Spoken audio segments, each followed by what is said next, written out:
World Bank and ADB raised Vietnam's growth forecast to 6.7%. And later on, Vietnam Business Forum, 20 years of contribution to socio-economic development.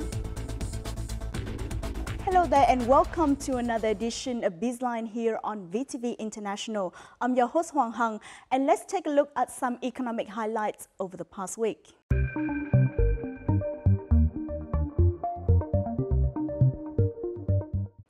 At the annual Vietnam Business Forum of VBF opened in Hanoi on Tuesday, Prime Minister Nguyễn Xuân Phúc acknowledged the business community's contribution to national socio-economic development, noting that recommendations and proposals of the business community at both micro and macro level have assisted the government's effort in developing the country. The Prime Minister also expressed his delight at the record number of over 120,000 newly established firms and an estimated $133 billion in registered capital for this year. With the theme VBF 20 years of contributions and towards socio-economic development goals by 2020, the Vietnamese Business Forum set to focus on measures to improve productivity and boost the development of the private sector. As a non-profit, non-political dialogue for the business community to exchange opinions and make proposals to the government, the forum has helped improve the business environment in Vietnam. Stay tuned for more details on this forum in our crosstalk. The Asian Development Bank, or ADB, updated its growth forecast for Vietnam in 2017 to 6.7% on Wednesday, following a similar move by the World Bank 2 days earlier. The increased revision by two financial institutions came after the Vietnamese economy grew more than expected in the July to September period, expanding by 7.46% over the same quarter last year. Such a strong performance helped to lift Vietnam's growth in the first three quarters of 2017 to 6.4% from 6% in the same period in 2016. Some of the factors that have contributed to Vietnam's positive growth include expanding domestic demand and the good performance of the country's service and manufacturing industries.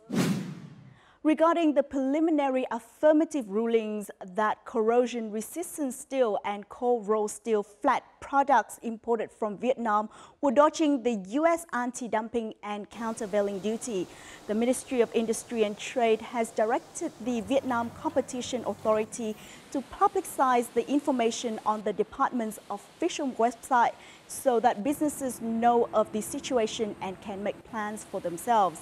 In addition, the ministry has also kept in contact with the Vietnam Steel Association and several big steel companies to get updates on the situation and deliver timely support to businesses. After the recent meetings between the ministry and relevant stakeholders, a consensus was reached that the U.S. should have a mechanism to let enterprises prove that they don't use materials from China in steel exports to the U.S. Ho Chi Minh City's office market is one of the highest performing in the region. Rent is now at their highest in the past 10 years. This is according to the latest report by real estate and investment management services firm Johns Lang LaSalle, or JLL Vietnam. Accordingly, the average rents of Grade A and Grade B office buildings have reached nearly $40 and $22 per square meter per month, respectively. The rent is $10 higher in new buildings. The occupancy rate in office buildings has reached 94%.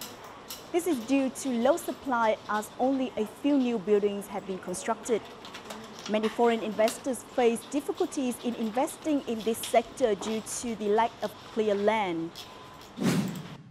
Petro Vietnam Oil Corporation, or PVOI, started to switch from RON A92 petrol to biofuel E5 nationwide from December the 15th. PVOI invested $4.4 million to install 11 blending stations and expand its distribution system. Since December the 1st, E5 biofuel went on sale through PVOI's distribution system in 7 cities and provinces, including Hanoi, Ho Chi Minh City, Hải Phòng, Đà Nẵng, Cần Thơ, Quảng Ngãi, and Bà Rịa Vũng Tàu. Biofuels have been used in more than 50 countries for the past 40 years, so the introduction of E5 gasoline for mass consumption in Vietnam is in line with the global trends. The rice variety ST24 from Sóc Trăng province in the Mekong Delta has recently been named among the top 3 rice varieties internationally.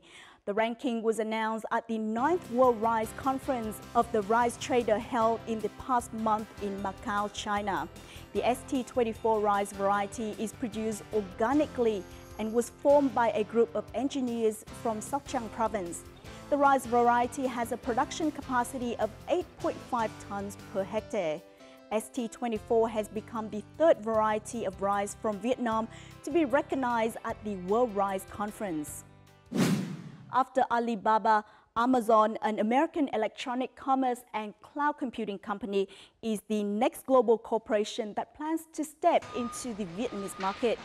The Vietnam E-commerce Association recently had a working session with Amazon representatives. The group has been paying a lot of attention to the Vietnamese market. In fact, it has set up 2 strategic steps for the market. First, exporting goods to Vietnam, and second, importing products from Vietnam. Amazon hopes to help small and medium-sized Vietnamese enterprises export their goods through its online shopping channels. We have just reviewed some economic highlights over the past week. Up next, in our crosstalk, we will delve into the links between the business community and the government in achieving socio-economic growth through the Vietnam Business Forum.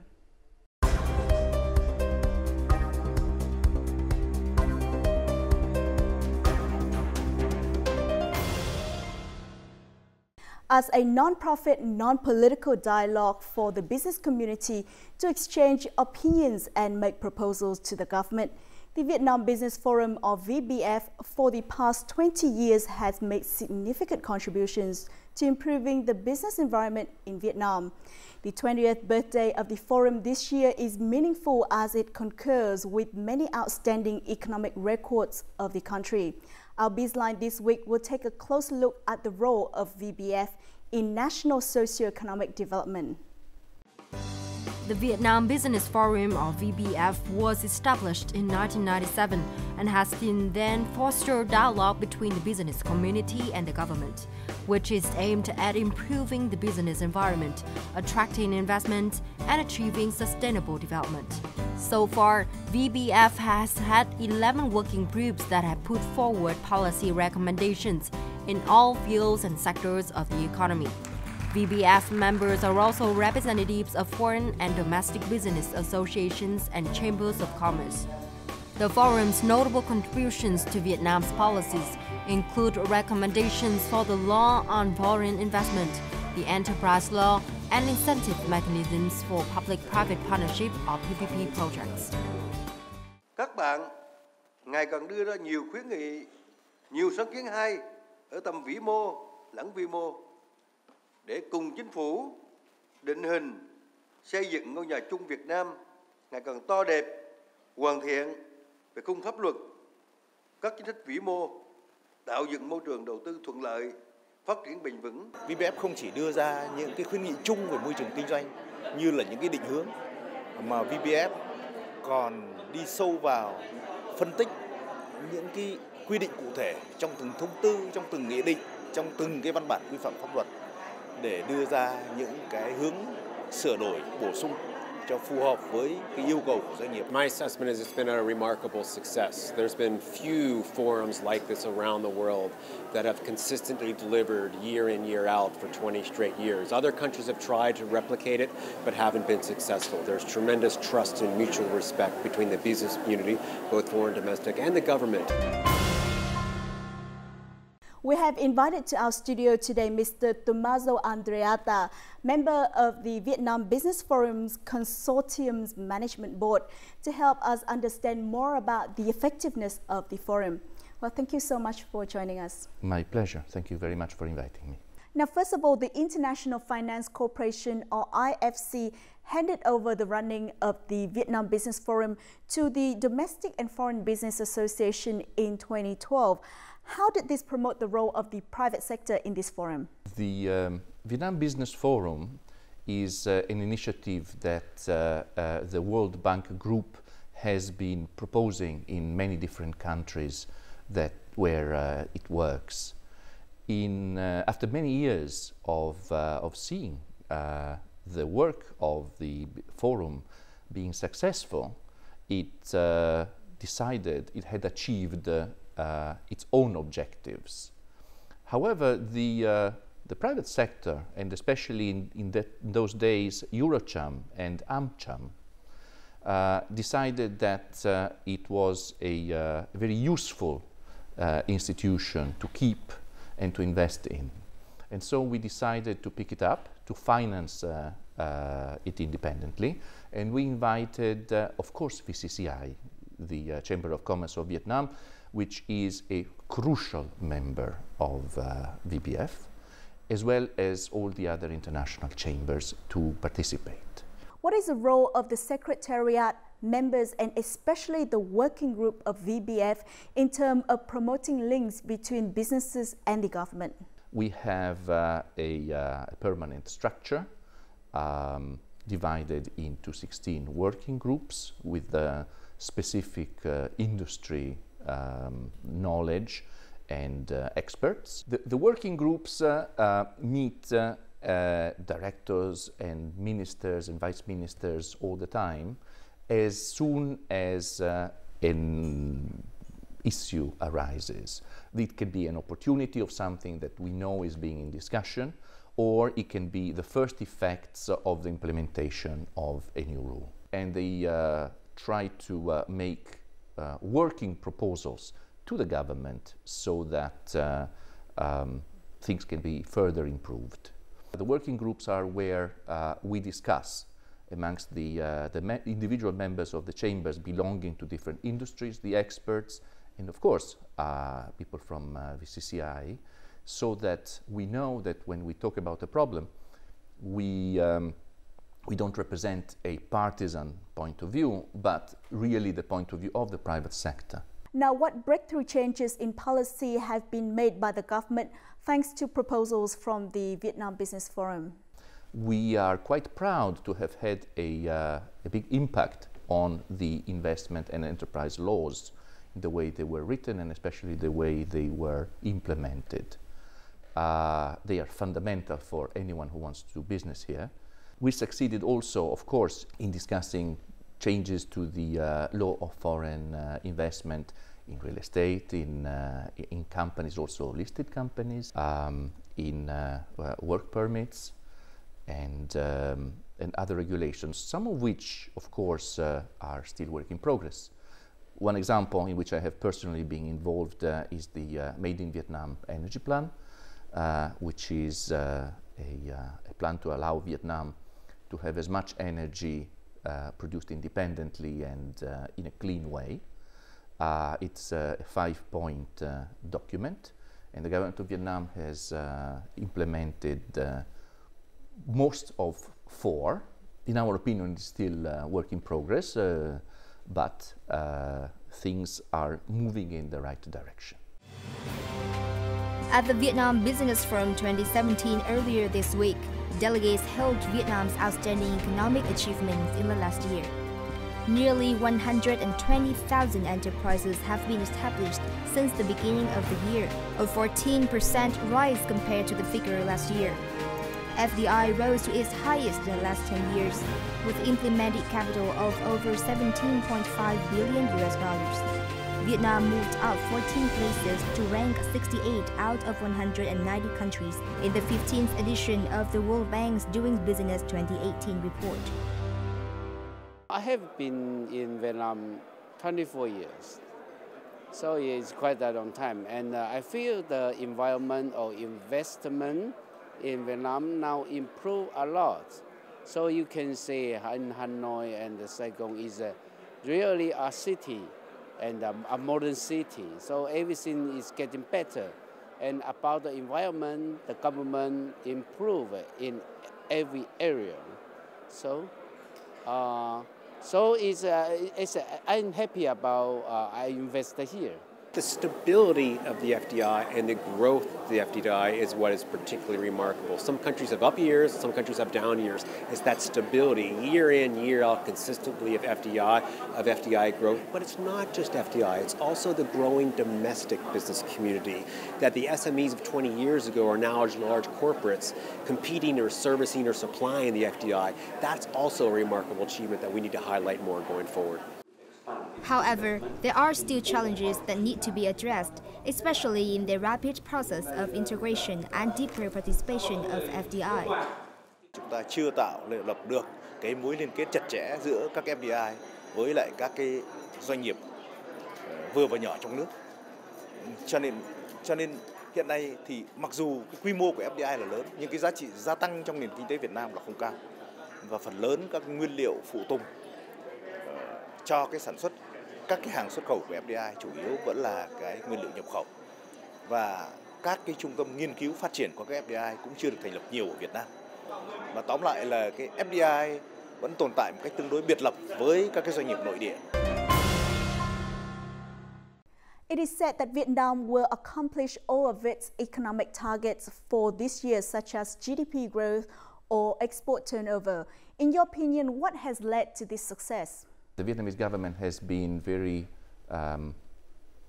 responsible in the way, for example, it has approached government expenditure, which has helped maintaining the debt. The growth in GDP is, of course, due also to an expansive fiscal policy and to good financial policy. It is due to very big increase in foreign direct investment, which also had an impact on exports. In part, local companies are benefiting from more consumer spending and the people becoming richer. In part, they are successfully starting to become part of the value chain of the big companies that have based their own operations here. Now, despite certain achievement, the links between FDI and domestic enterprises is said to still need improvement. So how can the VBF help with that? Numerically, we represent a lot of the FDI companies, but this is why for us it is so important to have VCCI and to have invited other associations of Vietnamese businesses. For us, it is crucial to work together. The international companies may have the markets, may have the finance, but in order to sell in Vietnam and in order to complete their value chain, we need Vietnamese companies to be up to speed. Although Vietnam's economy has seen positive growth in 2017, participants at the VBF 2017 voiced enterprises' concerns about the future. In 2018, mandatory social insurance for foreign laborers will be enforced. In response to opinions that this change would increase labor costs, a representative from the Ministry of Labor, Invalid and Social Affairs addressed this issue. Chúng tôi thực hiện có lộ trình và không đánh trùng lặp, tức là chúng ta sẽ hướng đến là ký hiệp định song phương với các quốc gia có nhà đầu tư nhiều ở Việt Nam. Thì khi đó người lao động đã đóng bảo hiểm xã hội ở quốc gia đất nước mình thì sẽ không phải đóng ở Việt Nam. Also related to cost of doing business, a representative of U.S. businesses raised issues about importing to Vietnam. Importing products into Vietnam remains more costly and complicated than it should be.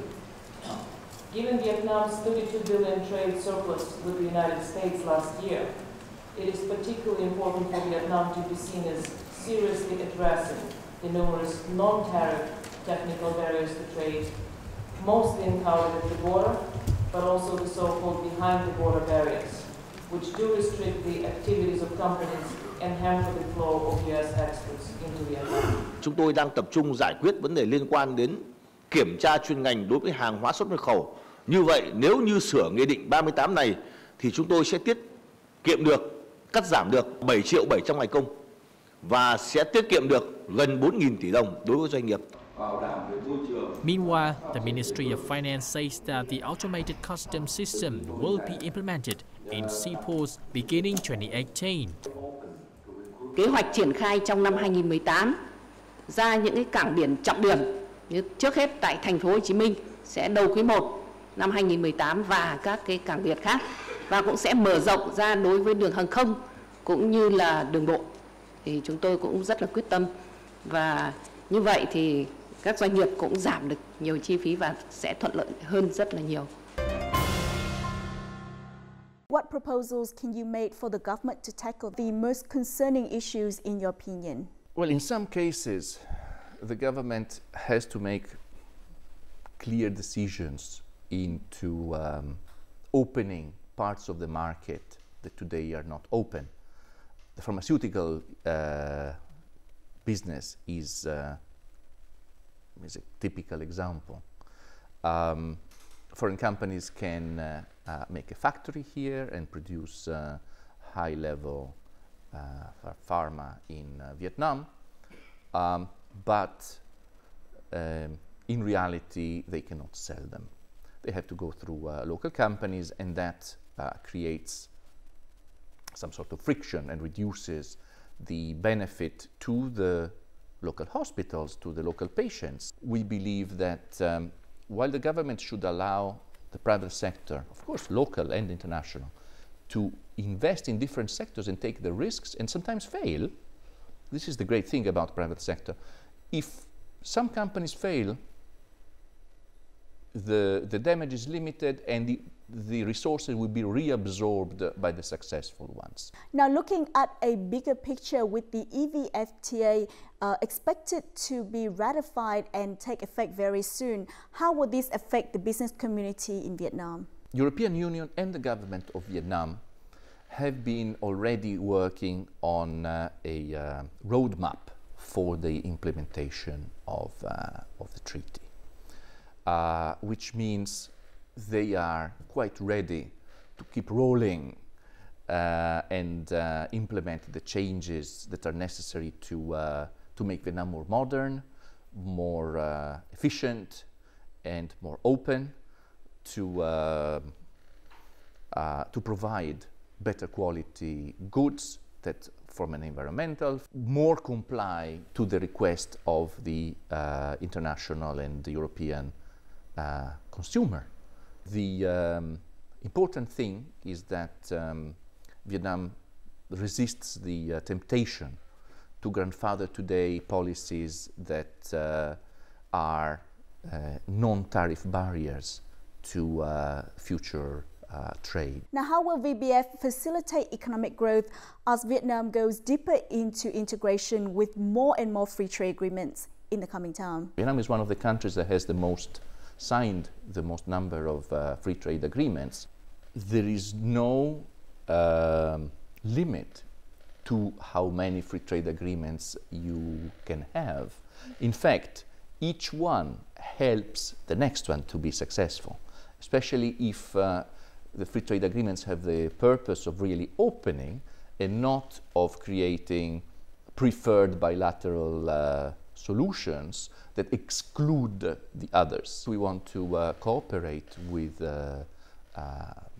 VBF and the donors into making the full transition from Vietnam being a recipient of support into being an adult standing on its own legs and having its own capability of raising funds locally and internationally.